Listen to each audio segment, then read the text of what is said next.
When we pray this petition of the Lord's Prayer, we are saying, Father, help us to learn how to depend on you completely. That's really what we're saying. Give us this day our daily bread. How can we depend on you completely?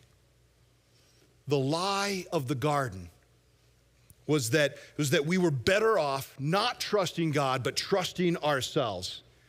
And as I said at the beginning, how's that been working for us?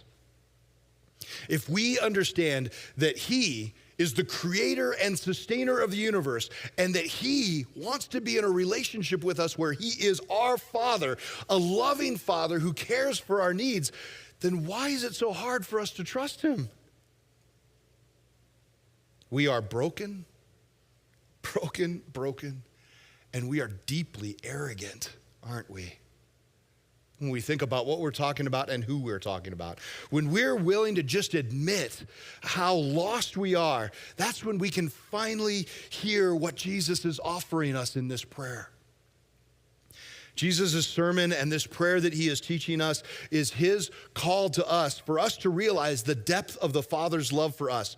Everything about this Sermon on the Mount is a prayer for us not to worry, but to trust and rely completely on God's love. It is to curl up with that bread of life in our arms, knowing that he has always got the next step covered.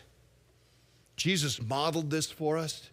He modeled what it meant to trust in his Father. And even when it seemed like his trust in the Father was going wrong and he was going to be forsaken, well, 3 days later, he proved otherwise as the Father kept his promise. When we pray this petition, please know what it is we're asking for. It's more than just breakfast, lunch, and dinner.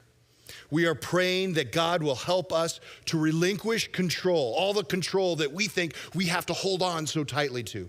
When we pray this prayer, we are to be reminding ourselves that he has never, ever failed to deliver.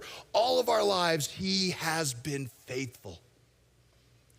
When we pray this prayer, every breath we take, we realize is a gift from God.